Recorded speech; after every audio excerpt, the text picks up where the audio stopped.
begins. As we go into the grand finals. Top left, Trap and Cure. Protoss and Terran versus Terran and Zerg of uThermal and Elazer in the bottom right hand side. Map 1, Emerald City. Let's just hope for some nice long games. Let's hope for some good games. A good series. Not a 4-0 or anything like that. Just some good fun to wrap up the evening. It's been a fun little evening. I do appreciate you guys hanging out. Again, it's been a hell of a month. I've actually been tracking how December went in general for me. Been tracking how December in general went and stuff like that. And we actually ended December as the second most watched StarCraft 2 stream. If you that's if you discount OGaming, who are live 24/7, which I feel is like a slight cheat. We also streamed for 6 days and 16 hours in December, which I feel was very impressive. Only 5 hours less than Roddy. We streamed 3 days and 16 hours more than Base Trade. We still somehow managed to stream 8 hours less than Winter, even though I felt I was live all the time. We streamed a shit ton of StarCraft, and that's the crazy thing is Winter also streamed other stuff than StarCraft as well. So he had a really... Winter's just crazy. Really. But yeah, we streamed a hell of a lot. We got watched a hell of a lot. It's fantastic to see.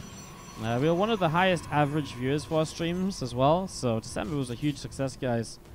Shout out to you all for hanging out with us. It was a hell of a month. Why are their names barcodes? So a lot of the time players will set their names as barcodes so that when they ladder, they will have... they basically are unidentifiable, right?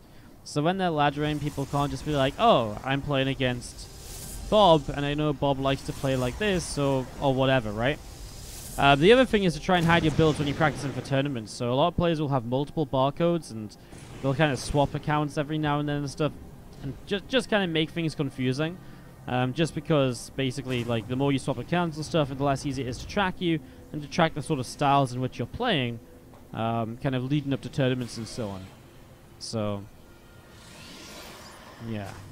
It's something which is... I mean, there's a lot of ways to track barcodes now and to figure out who they are, and a lot of them are pretty well tagged and stuff, which is why swapping accounts happens and so on. But yeah, it's kind of like a tradition that just continues from back in the day, I guess. You see this Reaper of uThermal gets the Reaper Cure, and we'll go for this SCV now. Has to micro it though because his Reaper's still low. We'll start a regen now, and we'll hop up to the main as the Marines are out of position. Hop it up here, and we'll look to deal some more damage. Are the players allowed to communicate via voice chat? Yeah, of course they are. Wouldn't be any point having a team game where you couldn't communicate in voice, would it? That'd be so weird. Hey guys, that'd actually be kind of funny. Hey guys, so we're going to do an Archon tournament, but you're not allowed to talk to your partner. Yes, we want to see you both control the same Marine back and forth trying to defend a Banshee. Because it's okay, because that Banshee's not going to be controlled well either. Oh, that'd be kind of funny. Oracle is on its way up here, so Oracle popping out. A second Oracle being chrono boosted. Warpgate on its way down as well on the side because these couple of Adepts coming over to the left hand side.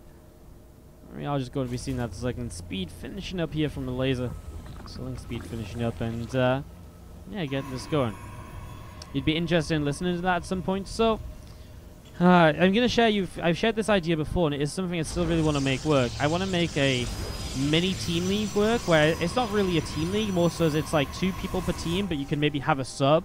But each match is only composed of 2 people. So the idea is maybe game number 1 is like a 1v1, so is game number 2. Then game number 3 is like a 2v2. Then game number 4 is an Archon match. And then game number 5 is like some sort of an ace match somehow. Or something like that was my plan. And then you make it into like a little bit of a league or something. Something like that. I didn't think about it exactly how we were going to make it work or anything, but I thought we'd do that. And then what I thought we'd do is we would tell players that if they're playing and they're playing live, then we would get them to play while being on my Discord server for voice comms, so that I can just jump into their voice comms like boom, boom, boom, boom, boom. I can go from one to the other or something. Was kind of my plan, because then we can we can be casting the Archon game, and it can just be like, okay, well, let's listen into what the guys are saying on voice, unmute them, and boom, we hear what they're saying on voice, and being like, they can be like, Man, I hope Wardy's not listening right now, because I've always just been thinking about how shit of a caster, you know what I mean? So that's what I was kind of planning. The only issue with that plan is I feel it's very expensive to get something that works out of that. I feel it's very expensive to get something that works out of that. So maybe it's something that we invest like $1,000 into, but we'll have to see. I'll have to figure it out. Anyways, Marines coming across the map as uThermal is going to have to, and Elazer as well, going to have to push back this attack of Cure. They do so with relative ease. Did I ever do a King of the Hill tournament, or do I plan to? No. King of the Hill is way too expensive for... My issue is with King of the Hill, if someone gave me the money to run King of the Hill, I would. But King of the Hill, you're paying like a lot of money. Like, imagine you kind of cast like, even if you do like a best of 5 and the winner gets $50, right? Which I would say is fairly fair. Even if you do that, that's $50 per series. It's a lot of money per series compared to say if we just run one of our regular tournaments, where we get like, for example, if I run a $500 event, I usually get 4 groups in playoffs, and I usually get 40 matches in groups. So that's 40 best of 3s. And I get about 10 matches in the playoffs, or thereabouts. So we're essentially paying about $10 per series. And that's best of 3s and more. So to do a King of the Hill, you're kind of paying $10 a series isn't very much to attract the big players, in a way. Because obviously then, you know, for them it's a lot more games played to win money, right? And then if, you know, it just doesn't really work out. Like, it just doesn't work out, and then you also have to have the players waiting for their turn. You don't know how long it's going to be and stuff like this. It's yeah, King of the Hill is just super expensive.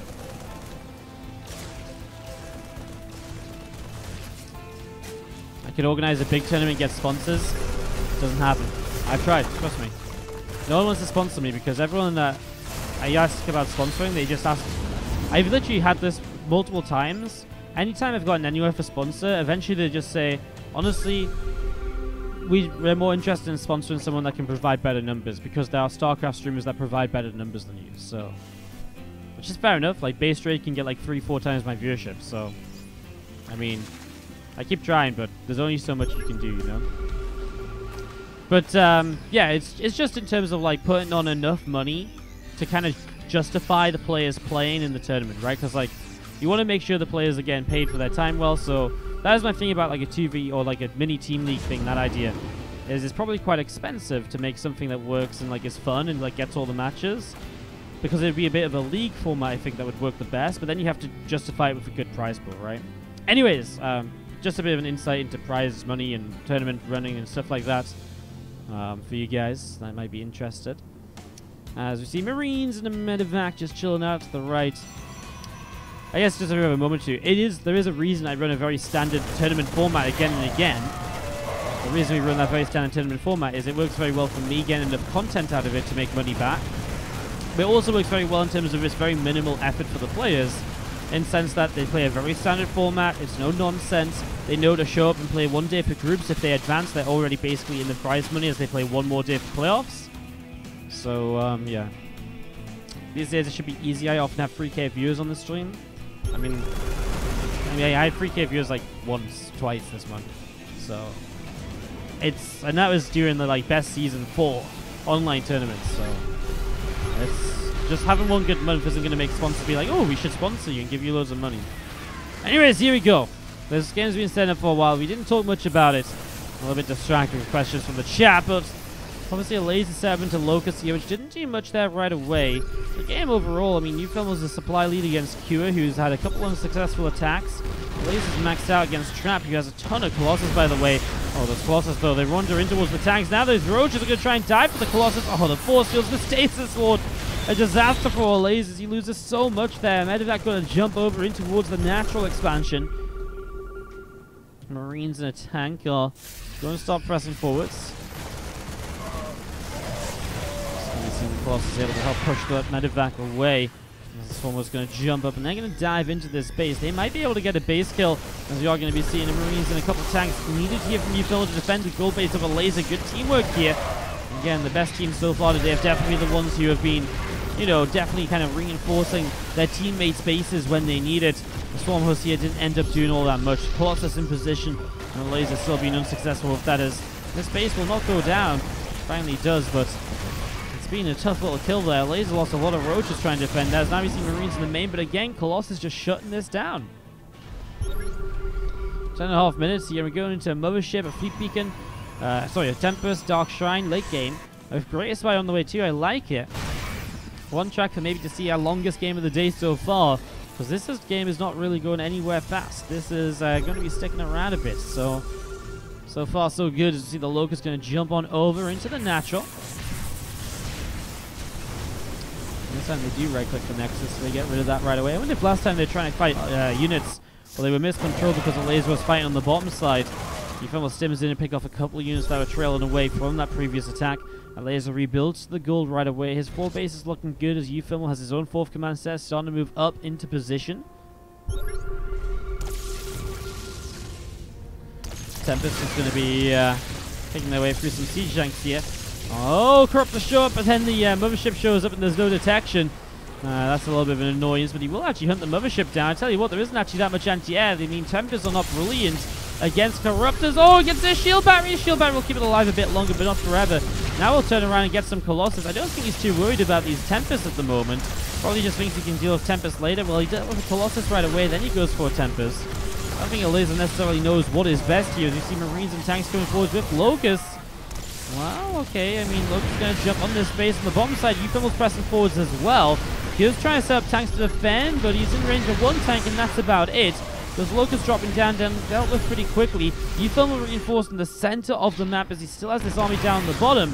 One Marine coming ahead. He's actually going to siege up his tanks. He is. Marines out of position. Nobody does siege up in time. His other Marines coming forwards, and Cure's going to be pushed back. He's actually sieging up, but Cure does not have enough to hold this off. Now the Colossus coming in though, so the Colossus on the top side make this a little bit crazy. Tank gets taken down. Corruptor's still trying to fight, targeting down Colossus as they go. The Tempest Fire is good, and the Corruptors are being picked away at. Eventually they have to leave. uThermal still has an army on the bottom side though, and this 4th base of Trap is in a lot of trouble. So stepping forwards here, this 4th base is going to go down. So 4th base gets killed here. Tanks are sieging again, but there's no support for them right away.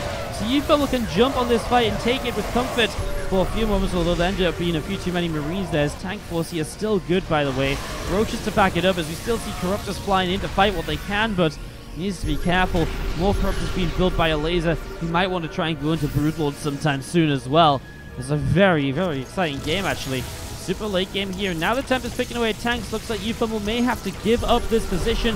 Corruptors will come forward to try and get the Tempest, but at the end of the day, the Marines are underneath and will be able to pick off multiple Corruptors, and he doesn't quite get the Tempest either. Tanks are just going to stay sieged up here as the Corruptors will turn around and fight the Void Rays, but those tanks are overrun. The Corruptors are overrun. Marines killing off absolutely everything, and this is a lot lost by a Laser and uThermal. Cure takes the supply lead in the game.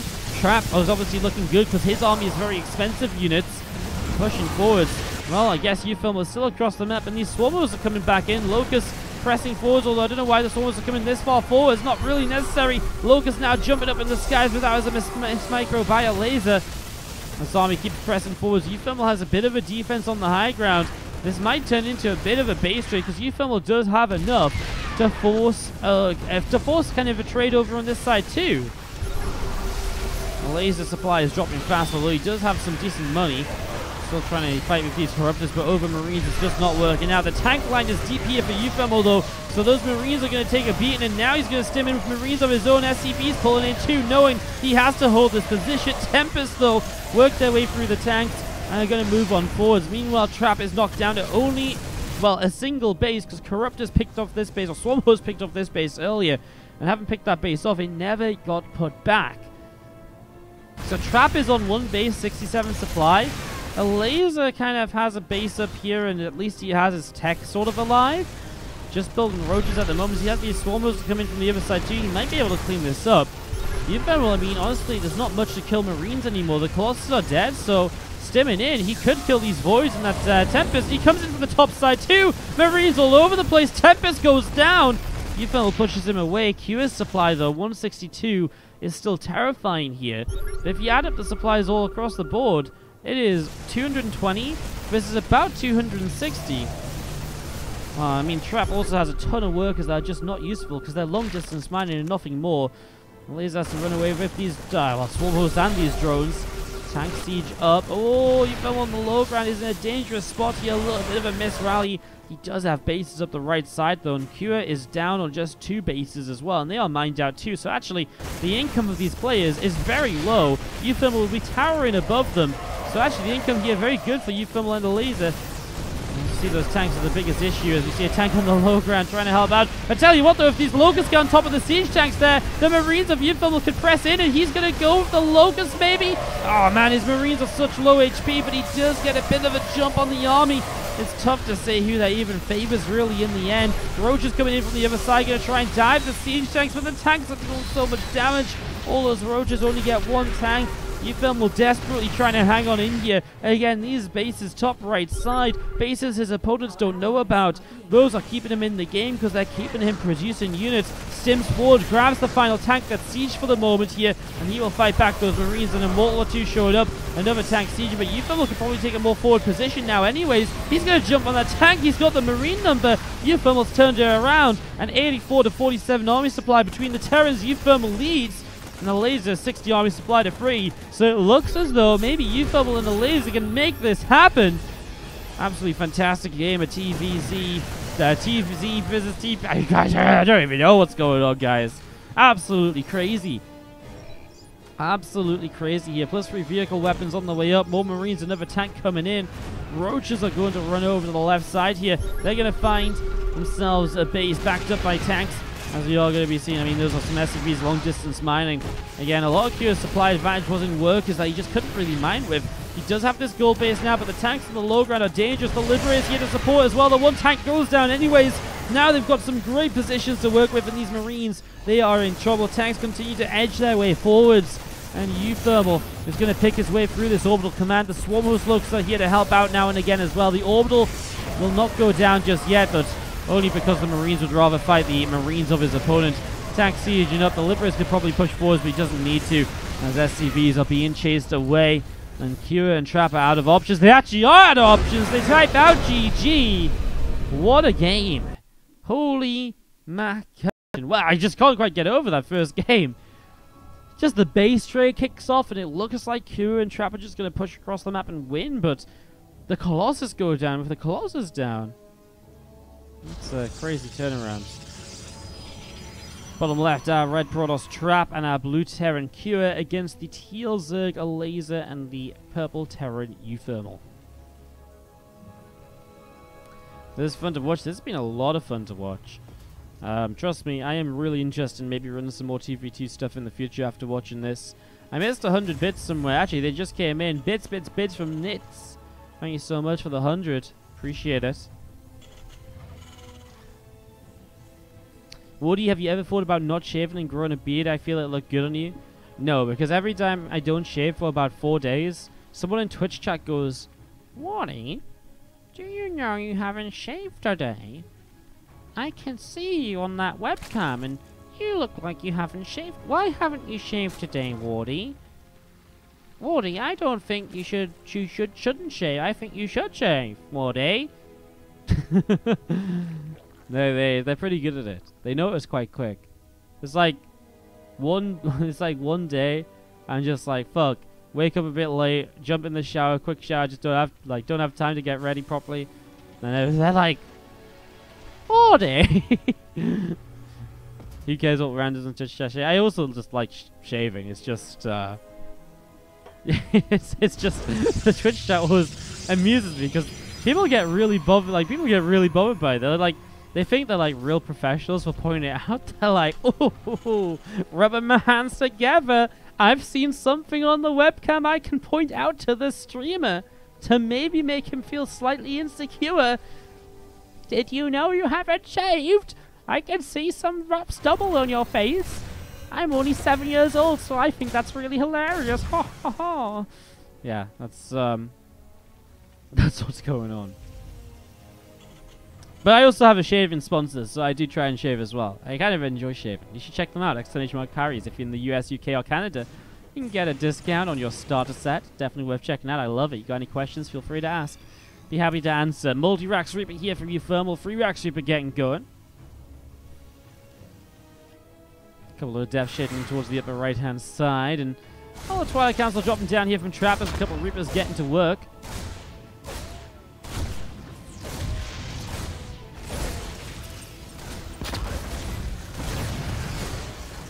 It's actually been pretty good so far. Nice Reaper play by uThermal. 5 probes and a Reaper killed. Nothing lost at all. And uThermal already starting this off nicely now. Previously, we've seen Elazer play very aggressively from here. And so far this game, he is setting up with a good few lings and speed. So, looks like that may be the case once again. Depth across the map taken down. More damage dealt, although 3 drones lost. So, 2 depths for 3 drones. I mean, obviously as a Elazer, you're kind of not too upset about it, but it's never nice to lose drones. Thank you, by the way, Metaliax. I'm memeing about Twitch, and you actually dropping bits and supporting the stream. Thank you so much for the 150 bits. Thank you so much. Appreciate it. Reapers up to the high ground here. Just going to grab a Marine.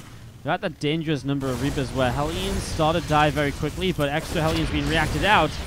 Well, you know what? Look at that. Reapers are actually insane against Hellions. It really surprises me time and time again how good they do. Really surprising. Great grenade as well to get that one Reaper with lower HP away before the Hellion can chase it down. Really nicely done. Really good job there. Solid stuff. Glaive is about to finish up from Trap though, so that'll be very good against the spam of Zerglings from Elazer. Although Elazer building a Rotoron too hasn't been just focused on that. Trap, remember, is just one base here. Still that gas is uThermal. People keep doing this today. These gas steals are real. I feel like Trap is still on the gas every series at least, and multiple times a series sometimes as well. But yeah, Trap is got glaives, and I mean, he's kind of one base all in. I mean, so is Q, still on one base as well. Meanwhile, uThermal and Elazer on 2 and 3 bases, so they just kind of have to hang on in there. Bunker on the low ground, Marines and Lings coming as well. uThermal will add on another bunker. The issue is then Elazer's main base is completely vulnerable. Sometimes, though, you can kind of give up this base, I feel, because as uThermal right now, do you want to go charging up that ramp into depths and Hellbats? Well, hell no, you don't. But if your Elazer loses a lot of economy, yes, that's bad, but you also have 2 bases yourself, and that's all the economy of your opponents combined. So Elazer also has a low ground, so while it's obviously shitty for him to lose his main, it's actually not necessarily the worst thing to just sort of give this up. All the drones go down, so Elazer's economy is battered, but again, there is still an economy of uThermal, and Elazer still has a little bit on the low ground to work with as well. The depths are going to shade by here, but the roaches are nearby, so they're able to jump on this. Elazer also has that gold base too, so again, the main is not necessarily something you have to kind of rely on. Let's clean up some roaches. The roaches still chasing the depths.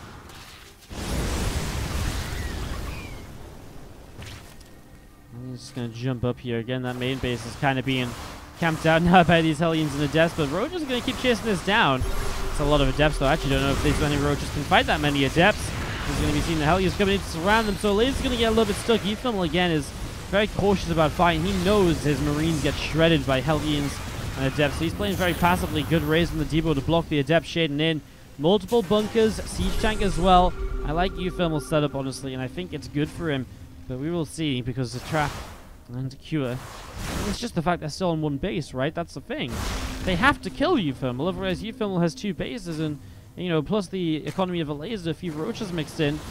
It's actually okay. I love this, though. Taking a forward position with the tank now means he can maybe kind of fight these units if they try and get out. But the other thing is, there's triple bunker. Now the tank is far away from the bunker, so actually you could maybe jump on the tank without having to fear the bunkers. Hellbat's going to finish off that hatchery. Here's the depths. Going to maybe shade by into that mineral line. I think they will commit. Marines have stim now, though, and that makes a big difference. Stim on these Marines means these adepts go down so quick. Going to try and recall away, but look how many of them are going to go down. All but 3 or 4. That was a big, big play by uThermal. Big stim. And again, it's all just been about buying time. There's now tanks on the low ground. Pick off the Hellions as they escape. And uThermal has more supply than Cure and Trap added together at the moment.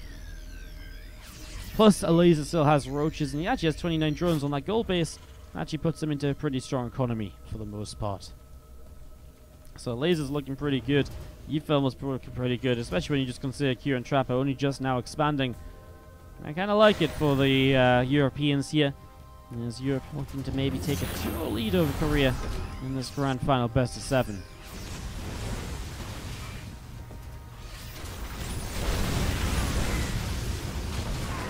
We're just picking off a couple of the Hellions. And, well, DT, that's something we didn't see coming. Well, missile turret is up, though. It's just that one tank was so far forwards. Elazer runs this drone around. Was trying to retake his main, but his Lairs on the way up now. Obviously, he's been a little bit distracted with the laser, so he is set back in the game. Hellions secure, pulling back down to the bottom left-hand side. As the combat shields +1 attack. Well, this again set to go. A few more depth shading around. Some Stalkers going to warp in here in the main base as well. And the Marines, one of them gets roasted by those Hellions. Now some Stalkers are going to come in and try and hunt down that medevac. Stepping in, a couple of SUVs going down very quickly. Hellions able to pick their way through quite a few of these Marines already, so doing a pretty good job of this. Lots of Marines getting roasted here. That's actually a really nice job. So a lot of Marines going down there. Cyclone locks on, and again, this medevac lifts up one Marine and gets out of there. Another couple of Marines moving forwards. Tank, medevac. All coming through into the center here. Stalkers and Hellions in the center. Oh, DT needs to scan that uThermal. Does not have a scan. He might have just dropped it. Okay, he's got tons of energy, just wasn't paying attention for the moment. Well, big push from uThermal, obviously, maybe looking to end this game, number 2. And again, Elazer and uThermal hunting for that 2-0 lead. Couple of Marines over here just dealing some nice damage from uThermal. As uThermal's going to siege up on the low ground, drop to the high ground. Trap's main is under fire. And this kind of forces a fight, doesn't it? He's almost the only player with upgrades. Well, actually, I guess Q actually has about to have +2 mech weapons. Wow. That's actually kind of crazy. Alright, well, Hellions and Cyclones chilling out in the main. We're going to see, well, the Stalkers are actually in the middle of the map, kind of on their own. There's actually enough units here just kind of flanked in on them. Stalkers have blink, but the sentry goes down. Okay, the flank might not be perfect, but well, now uThermal can continue pressing forwards. Tanks unsieged, and if there was more tanks from Q, I'd maybe believe in kind of holding this off, but holding off for what? Elazer and uThermal have so much more as well. I like the idea of these Stalkers counter-attacking, but this keeps happening. uThermal just sims back a good amount of Marines, chases Stalkers down, and he picks up some really good damage. Trap trying to get into the roach there as well. Doesn't quite work. Well, I'll tell you what, the Hellions and Cyclones have found their way up here. And uThermal again. He can maybe try and flank around this, coming from the left-hand side. Well, here we go. It's going to be a straight-up fight here. Hellions being pushed away. A couple of tanks coming in from the south. There's way too much from the Terran and Zerg. uThermal and Elazer are going to be able to clean this out as, I mean, Hellions are being shut down. The Stalkers are walking into the void. There's absolutely nowhere there that they should be. And, well, that's pretty much GG. There's way too much. Tanks will go down. These Stalkers here will not be enough to hold it off. And these Stalkers coming in from the back is not going to do all that much either. And uThermal and Elazer looking very good here so far in this 2v2 tourney. Going to go up 2-0 in the grand final. Stalkers blinking on, getting a siege tank. The Marines of uThermal going to pull over the right side, stemming up. And you're seeing a couple of Stalkers going down there. There's the Stalkers being picked away at. And we are going to be seeing the damage being done. There's the GG from Trap, there's the GG from Cure. Elazer and uThermal taking the game number 2. Love it, brilliant. Alright guys, thank you so much, Sheer Habibi. Feels so weird, people subscribing and not having to like write out a decoration and put you guys on a tree. Thank you so much, Sheer Habibi, and thank you so much, Epic Design, for the Twitch Prime subs, and KMBRN91 as well during that last game. Appreciate it, guys. Thanks for all the love as we kick off into game 3 of this best of 7. Hard Games Johnny comes in for the Twitch Prime as well. I mean, okay, guys. You want to do a little bit of a sub-train? We can do a little bit of a sub-train. That seems good to me. Yeah, the winner of this series wins $350. The second place will get $150. So $175/$75 per person. Obviously, when you split them between 2. As we have our Terran and Protoss here, our Trap and Cure, and our Terran and Zerg is Elazer and uThermal. Hard Games Johnny, thank you so much for the Twitch Prime. Get this sub train going. Yeah, damn right. That's crazy. That's like back-to-back-to-back Twitch Prime subs. Crazy. Thank you so much. Happy New Year, guys. Happy New Year. Where did I put the balls? Will they be back next Christmas? We always do the Christmas tree every year. But the balls are currently in some bags in the corner of my room while I decide where to store them. But they're probably, I mean, basically, I'm moving out of this studio in the next month or so. So I don't really want to go and put anything anywhere. So yeah. This is a very bad map. This map's bad, but like we saw kind of a fun game on it between MC Tasia and Trapping Cure. So I'm kind of down to see how this one goes. Like, not every map can be brilliant. This is like the stasis of the 2v2 pool. If stasis was even worse than it, you know what I mean. Where am I casting from? I rent an office room in an office building to cast from because I originally lived with my parents. And while living with my parents, with dogs barking in the back, we got a puppy and dogs were barking, and my dad was always like clattering on in the background and walking in the background of the stream and all of this and that. So it got to the point where I just decided it was time to do something, and I wasn't set to move out, but I could afford to rent an office, so we went to an office space to cast from so that we could cast in peace. And that's where we've cast. This is where we've cast from for the last 2 years and 3 months or so. So yeah, 2 years and 3 months, I think. So we've been casting from here for quite a long time. But finally, time to move on. I moved into my own apartment. I have a room that's my own little studio now. I'm getting internet there tomorrow, actually. So it's just a case of figuring out when's best to move everything across and in. But I'm hoping. I mean, kind of just depends. Honestly, the room could do with a bit of a paint and stuff. So I'm thinking about maybe doing that before I move all my stuff in. But if the internet issues continue to act on over here in this office, because we had internet issues the last few days, then we'll just move even faster, even sooner, and just go. So yeah. Our Lord flying in towards the main. We see Lings and Banes coming up here from Elazer. This map looks like it's easy for Tempest. Yeah. I mean, I think there's a reason Trap's already building a fleet beacon, because he realized last game how good the Tempests were when they just sit here and attack, you know? It definitely seems to be the case. You do see this Overlord is scouting the fleet beacon nose. That's a really nice scout, actually. Really nice scout. He's just poking at the front here from uThermal. Yeah, Laser, Lings and Banes. Looks like he wants to Bane Burst. Only 27 drones, so across the map they start to go. I guess Bane Burst into like a Hellion running in sort of situation, but well, I guess we'll see how it turns out. Tempest on the way. Again, uThermal and Laser probably just looking for a fast win, because if they don't win fast, the follow-up is going to be pretty rough, I feel. uThermal only just now expands. This is definitely about the aggression. Camex SC2, thank you so much for the 400 bits. The bits are rising on up as well. First, the Twitch Prime is back to back to back to back, and then bits and bits and bits. Thank you so much, guys. Appreciate all the love. Camex SC2, thanks for being a hero. Appreciate it.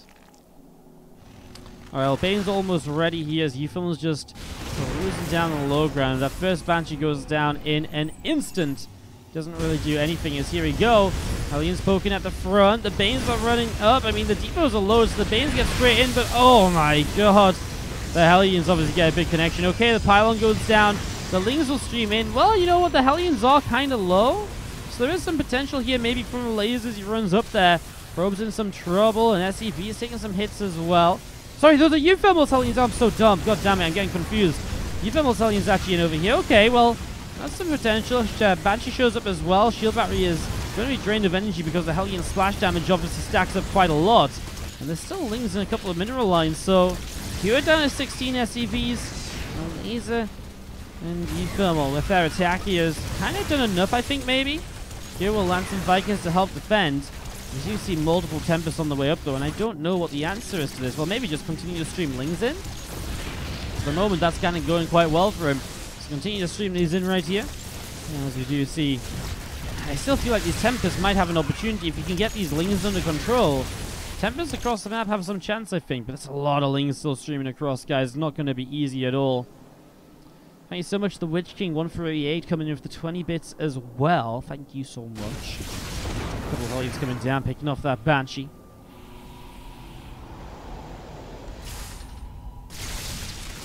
And Tempests continue to work their way through what they can. The Hellions trying to pull back. The Phoenix are not much looser either.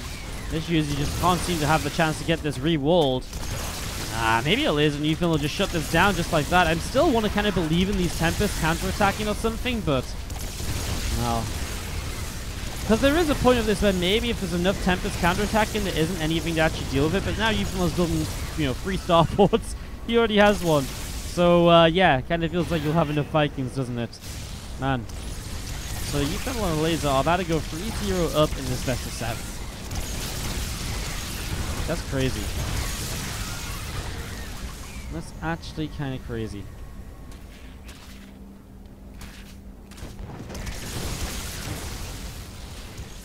Cool, Phoenix gonna fly away off to the right side again. The Tempest firing away when they can.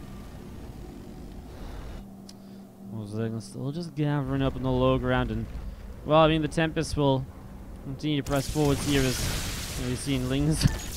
I mean, it doesn't matter if Lings get one shot, there's just so many of them. The factory's gonna go down now as well. And the Tempest have like, one of these Tempests has 29 kills, 30, 20 on another one, 16, oh my god, 18. They actually have tons of kills, it's just that it's coming at quite a cost. Q's on 10 supply, he has 0 workers, all he has is mules. Oh man. Alright, well, uThermal Elazer will look as though they'll just keep on streaming and need us to close this one out then. I like it. I like it. Fun bust, fun game. I mean, Trap and here, okay, they're not going to hang around any longer. Elazer and uThermal will take it down.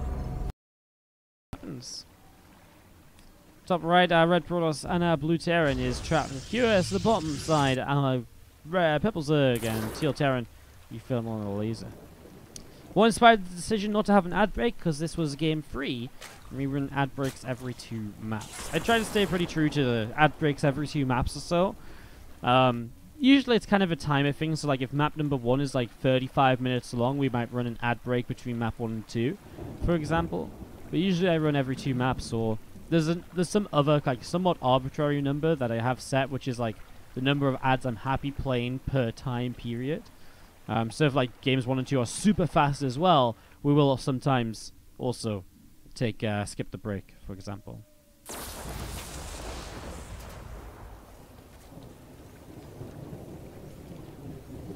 So yeah, that's all.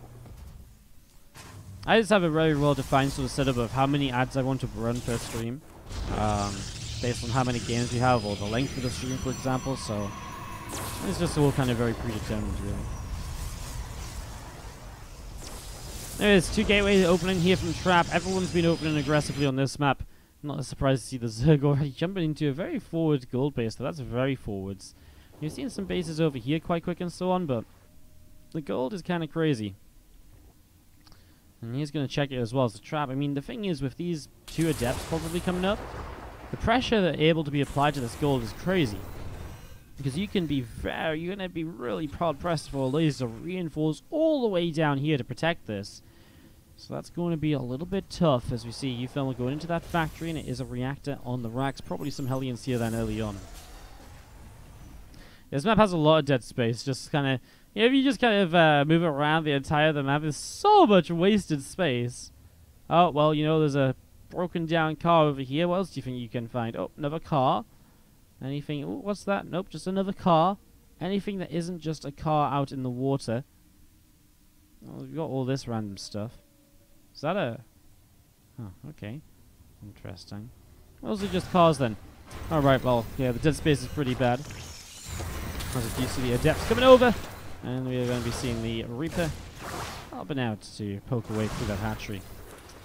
The Adept's going to hop up in towards the main as we see this Marine is going to go down pretty quickly. Some Marine dropping. And again, the Zerglings of Elazer setting up to run in towards those 2 Hellions. And yeah, a couple of Hellions already dealing some good damage, but actually the Adepts stick around. So they will get Hellion number 1, Hellion 2 in some trouble. Lings coming in. Now the Adepts probably do want to shade out of there, but they've already dealt some really good damage here. As you see the SCVs turning around to repair up that Hellion, and the Adepts getting out. And 2 more Adepts coming in as well. So actually this is really nice. This is a lot of pressure coming down. 4 Adepts. Trapping Q off to a good little start here, I feel. Is ad revenue still worth it? We made more money off of ad revenue in December than I did off of subscribers. In December, ad revenue was my highest performing revenue section, if that makes sense. So yeah, ad revenue is definitely, for a stream like mine, which has a very high viewer count versus subscriber count. For example, like, for a lot of streams that have my viewership have 2, 3, 4 times my subscriber count, so... ad revenue is very valuable to my income. Obviously, December is a little bit boosted because December ad revenue is usually very good in comparison to other months. But it's usually pretty true. Like, ad revenue is definitely worth running the ads for. Anyways, tank siege is up and queens are going to be pushed away. Halbert's pressing forwards and a few stalkers warping in too. Queen taking a little bit of damage there, and again, Adepts just continue to come forwards at the moment. Alien's pressing in and Adepts getting pushed backwards. Again, a good little back and forth at the moment here. There's those couple of queens of a laser trying to come up through this top side. That hatchery will go down. And Hellions coming in on the bottom side. Stalker's able to pick up a queen. And again, just going to be seeing those Hellbats able to jump onto those Zerglings. Doesn't actually get any of them though. But this push from Trap and Q is pretty dangerous. One base from each of them. uThermal's on a natural. Obviously, Elaser's reset down to one base after losing the gold. I think this is always going to be one of the issues though. This gold base is always going to be kind of hard to hold on to. There is obviously scans available, right? So Banshee should not be able to just shut this down. So we actually see Link counterattack from a laser will maybe get something done here. Tanks continue to siege, depot falls. Lings will, I mean, they'll do a little bit, but the Hellions will eventually just clean this up. As this army continues to press up this ramp. I mean, again, the Banshee won't do much because Pure can just scan and that can get taken down. I mean, you know what? Cloak's not even done yet and it might not even get to finish. The SCVs are going to dive on it to repair. Cost him so many SCVs, though. Pretty much all that he has on this base, at least. Well, actually, he must have some somewhere. Oh, they're all the way over here. I didn't realize he floated that base over to the right. And more Stalkers warping in. The production here of uThermal being shut down. And Trap and Cure are going to get up on the scoreboard in this best of 7. They're going to take the map back. uThermal Elazer will not close out this tournament just yet. Trap and Cure taking it down. 5. But yeah, really cool. I mean, honestly, I kind of like casting these 2v2s. I had a lot of fun casting the 2v2s in the Crank Team League. If you are looking for some more kind of top-level 2v2 action, the Crank Team League, QCL Team League, is something we put on YouTube about a couple of weeks ago, three-ish weeks ago. Each of those series has a 2v2 in it as map number 4. So if you're looking for a bit more 2v2 action, there is a little bit more already on the YouTube, youtube.com/WardiTV. So do check that out. Again, 2v2 definitely isn't something we usually do. I'm always down to try out some kind of more fun sort of setups and content and stuff like that. So, yeah, I'm always down to try things. And honestly, this 2v2 has been very well received. So, that's pretty awesome.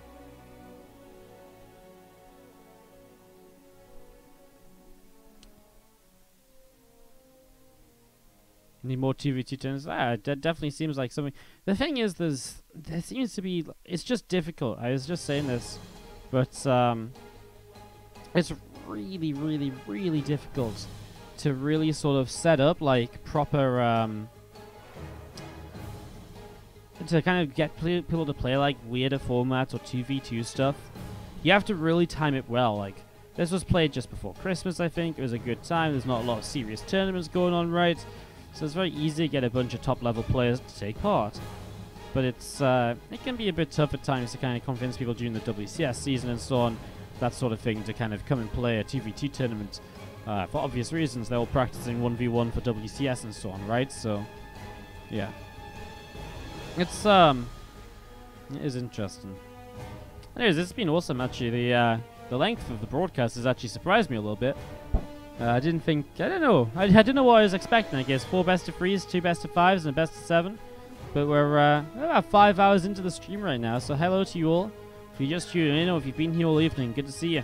Thanks for dropping by. I'm going to be live again in 11 hours and 20 minutes with the Masters Coliseum Playoffs. That's, what's the name of this tournament? It was just called the WardiTV Cup. That's all it was called, nothing crazy.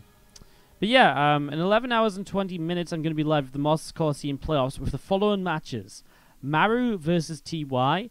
Deer versus... There we go, make my game sounds. Deer versus... Parting. SOS versus Zest.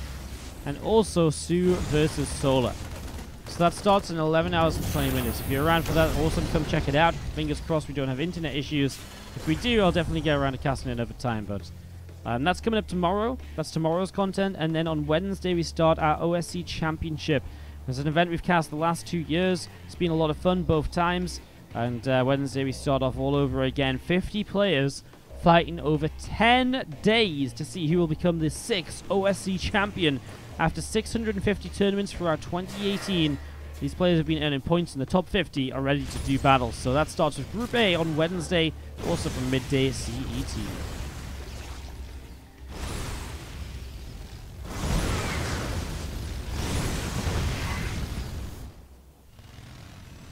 Williams poking in here from Cure and having a pretty successful time. Queen's able to turn this away. Army's about to finish up, so this is going to be a Hellbat attack, followed up with some Stalkers and so on. One base each so far here, as Elazer and uThermal are expanding, so definitely got to be defensive. The thing is, if these players both push up into the Elazer's base, it's going to be tough for uThermal to reinforce, because his tank is obviously not really designed to come across and to defend very easily. I actually kind of would like to see a medevac on this map because it's so easy to hop defensive units across the bases.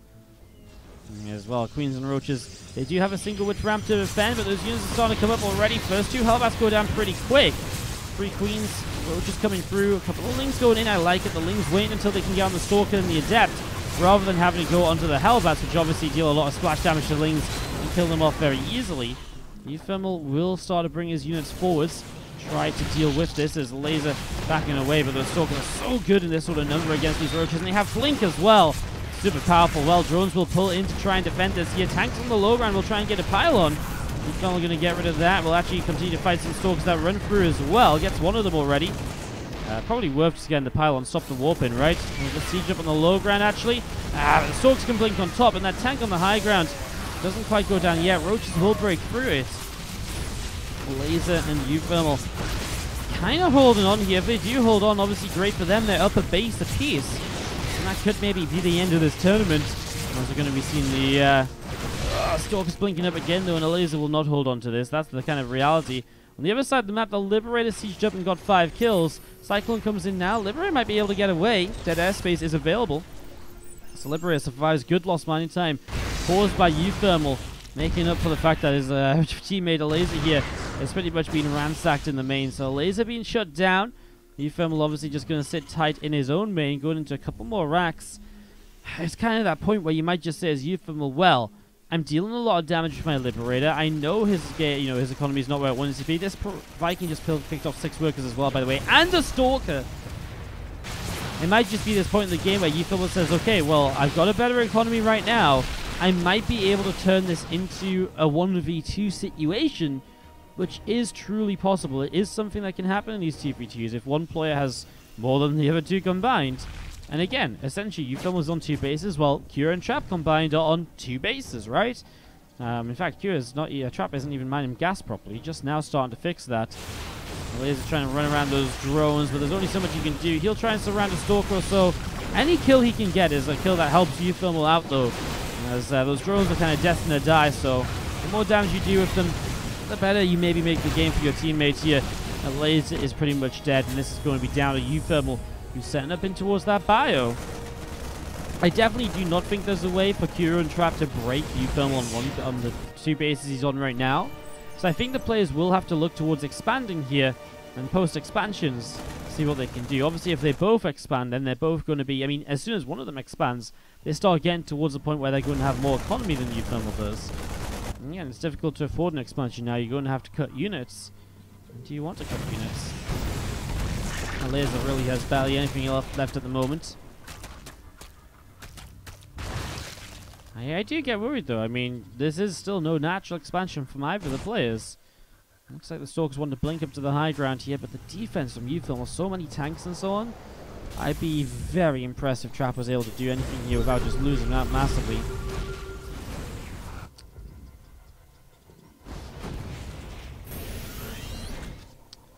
Cure scan to give those Stalkers the blink up. They're waiting for the blink to come off cooldown before they push forwards here.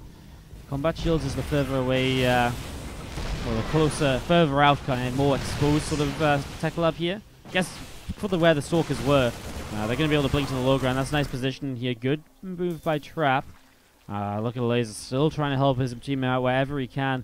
Creeping up Overlords just to slow down bases. Although Cure actually expands forwards and Trap expands backwards. So now they're going up to 4 bases against 2. uThermal essentially has like one big push, I think. You get Stim, you get +1, and I think you just have to go for this. I don't think you're going to be able to do this if you try and take this into a super long game. Because your opponents are now starting to expand, right? So they're about to be on double the economy you're on. Unless uThermal expands himself, he'd have to double expand to keep up. That's how ridiculous the situation he's kind of in right now. So I think he has to apply some pressure and try and punish these guys for essentially double expanding in a way. Again, if you kind of consider Trap and Cure as one player, because, you know, to kind of compare it to uThermal, then they're essentially double expanding. They're putting 800 resources into building a new bases. So if uThermal pushes very soon, maybe he can do something here. And if he can have a big push and maybe eliminate one of the players or eliminate a base while expanding to a third, this is very possible, I think.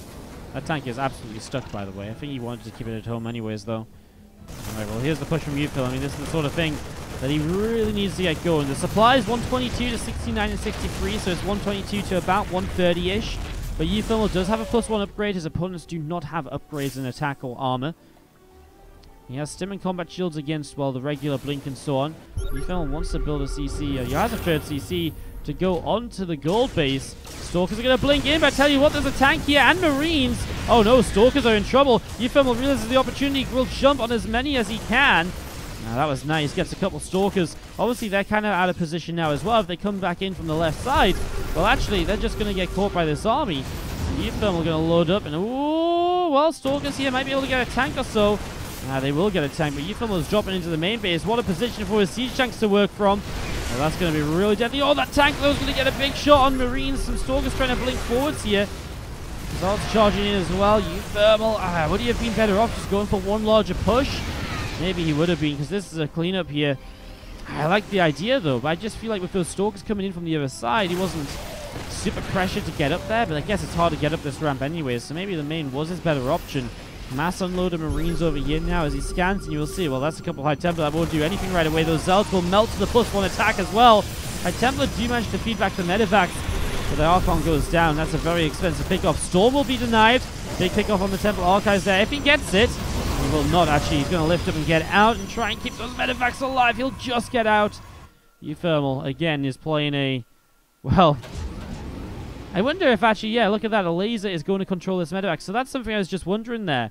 Let's actually bring this up and check whose view we're on. Let's get to Elazer's view. So Elazer, you can see, is given kind of a medevac here to kind of control some units. So now they're essentially playing Archon in a way, with Elazer controlling some of the units, while uThermal will be controlling some of the others. What is uThermal controlling right now? He's controlling this drop in the back. He's going back home. He's macroing. So Elazer really just trying to be annoying with extra units. So even though Elazer is essentially eliminated, he is playing with uThermal's units here, and he is basically maximizing the effectiveness. So while this is only a one-player game, it's still being controlled by two. Port shared control wasn't allowed. Why the hell wouldn't it be? Shared control would definitely be allowed. I mean, it's part of TVT. You can control your opponent's units if you want to. And it's one of the things, you know, if you're trying to fight 1v2, you still have your partner in the game, right? I don't think there's any reason to not have shared control. I think it just adds to it. This mech army is obviously scary. Ooh, gets 2 High Templar, but the Storm is good. We get a tank as well. And it's just tough that he's playing, you know, a bio army against mech and Templar and so on. Only 16 workers from Cure, 36 for Trap. Makes this about 52 workers to 47.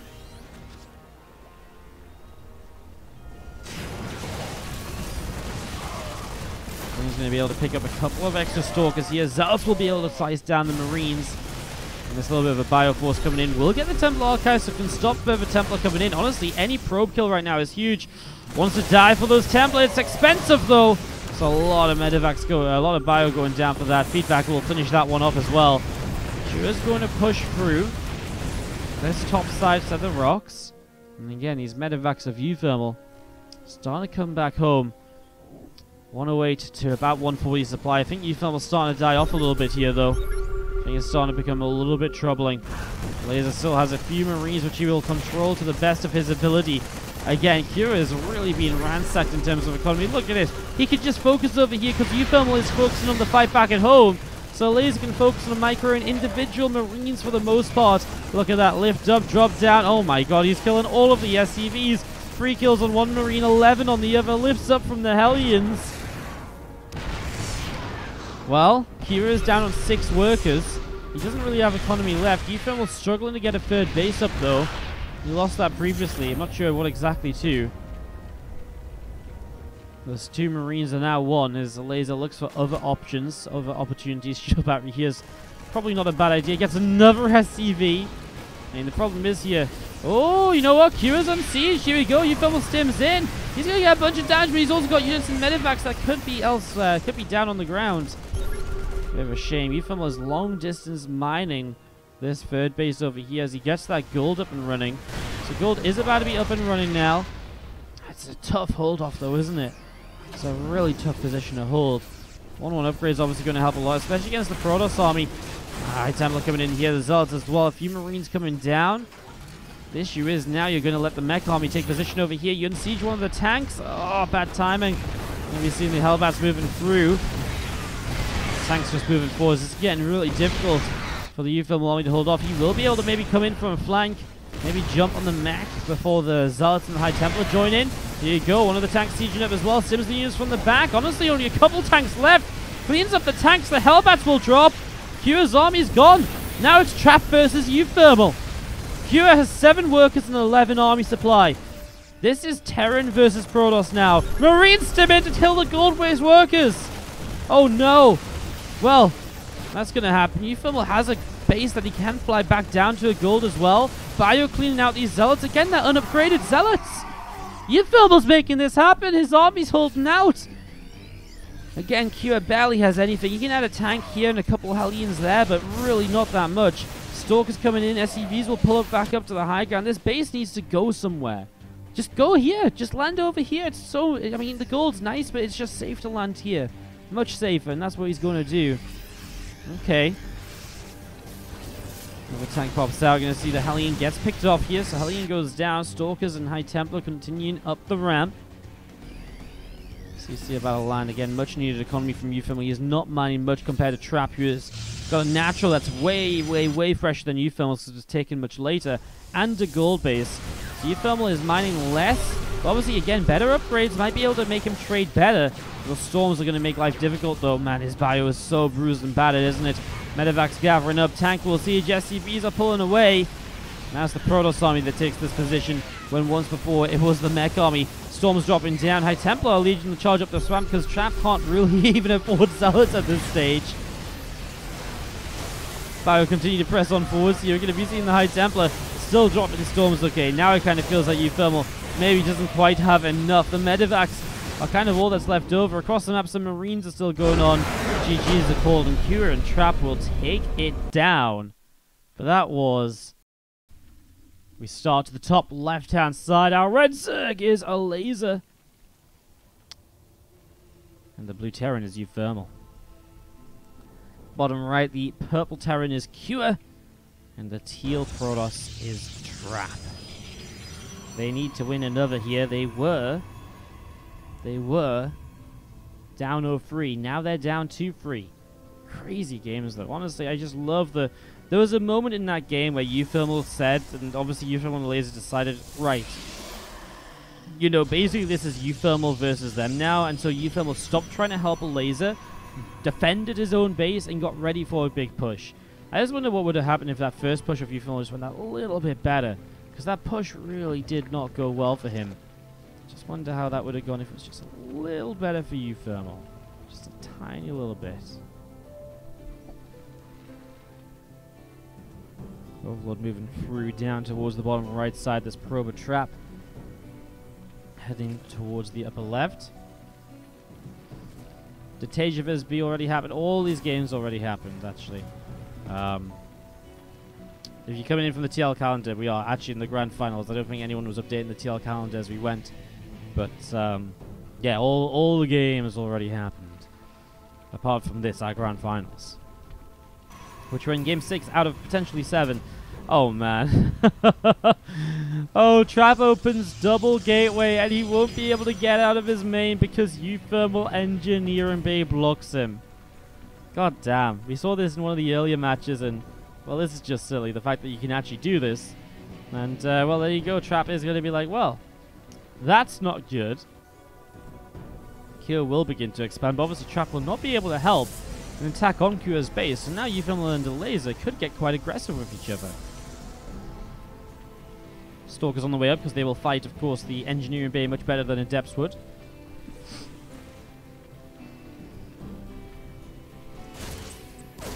Reaper comes in. Oop! Pops an SCV up into the sky there. Then it goes down. And there's that command center dropping down on the low ground, and just going to be seeing that Reaper picking up a little bit of damage on the engineering base. So a couple of shots going down there. Let's see the Reaper hopping down, moving around. Roachron comes up from a laser. Ling speed on the way as well. So they are definitely going to all in this year. As Trap throws down a proxied robo facility. Okay, well, all in versus all in. Is it Twilight Council? So maybe like a Prism and DTs? What is he doing? He's keeping a Stalker over here to deal with the Reapers. So he's happy to just sit on one base because he's planning to one base. And again, a laser with that Roachron already. Feels like he's getting set to build Roaches. And what does uThermal have? Factory about to finish the tech lab. So Siege Tank maybe on the way against Hellion production of Cure. There's the Dark Shrine. Is Trap looking to do this? I mean, uThermal is expanding. So maybe a laser just, I don't know, making a few Roaches here. We'll see what he does with them. Maybe he's just being super safe because it is one base of Trap. Just making sure he'll have enough. It does just feel like he could flood Lings with this though and do a lot of damage. uThermal builds a Cyclone. I guess with Cyclone and Marines he could come across and do quite a bit. This Reaper is hopping around, has 1 kill on it so far. Hellions will chase it away. An SCV going down on each side of the map. And now this Reaper will go down for uThermal as well. So Roaches and Lings, so it's a big all-in, and obviously uThermal will come across with the units he can get out at this stage, which has just been a Cyclone and Marines and a tank to follow it up now. Man, that Dark Shrine will be nice and all, but needs ASAP to defend here. Cyclone actually locks on and kills a Viking. Roaches go up to a high ground. There's nothing here. Q's army's off to the left. There's absolutely nothing here, so Q's just going to lose like so much in his main base already. Lings are just hanging out off over to the side. As you're going to see, I mean, again, SCVs are just going to be dropping like flies here. Cyclone, a couple of Rings now. Lings will come in to help push those Hellions back on the low ground. Still some Lings just waiting here, I think, waiting for Trap to kind of come over so you can kind of come in for a surround or to push him back or so. I mean, Kira is basically having to 1v2 these guys because Trap is just macroed up on one base. This doesn't work, though, if you just hold on one base because uThermal has an expand, so you can't just take one base and just hope to kind of close it out. But mine goes off on a single Zergling. Marauder will go down. I mean, good positioning on the Marauder, but I mean, really good position, but should have been maybe targeting the Roaches to get the most out of it. Stalkers and Sentries now coming down the ramp. Now there's a tank here from uThermal as well. Well, DT's on the other side, and the first DT comes in. There are scans available from uThermal. He's building a turret on the low ground. Just needs the units to actually get the kill on the DT. Again, we'll have scans available over here if DTs get warped in defensively. As, again, that DT is being microed by the Prism, so the SCVs can't just sit and surround it. Marine should be able to come and fight, but isn't, so uThermal losing workers still. Obviously, they've already done massive damage to Cure, so now all they really need to do is break through Trap. And that's what they're trying to do right now as they go up this ramp. It's a cluster of units here from the Zerg and the Terran. The Sentry will put down another force field, but the Corrosive Bow will break it. The Sentry now is super low HP. It goes down. No more force fields. Trap's main is in trouble. uThermal still has scans available, so while he's losing economy, all he needs is the laser to have economy left over and scans. If he can scan, he can detect the DTs. I mean, actually, there's an Overseer on the way up now as well, so Laser got a lair up behind all of this. As that lair up, he's going to be able to bring the Overseer in, and this is just going to be it. Stalkers continue to drop down. Workers coming into the Corrosive Bars coming into the mineral line. Workers are dropping. Looks like uThermal and Elazer will close this out and win the 2v2 tournament by WardiTV. Tank sieged up. Roach is picking up the last few Stalkers. Last few probes dropping. Cure is sort of mining again. But is he really going to be able to do much? Probably not, as we see Ling's on the way back home to deal with that Dark Templar. And there is really not much else to be said about it. Can't kill the Dark Shrine because it's proxied on the map, but well, there we go. GG is called. Raven even out here for uThermal. And that is going to be Elazer, and uThermal taking it down 4-2. Honestly, these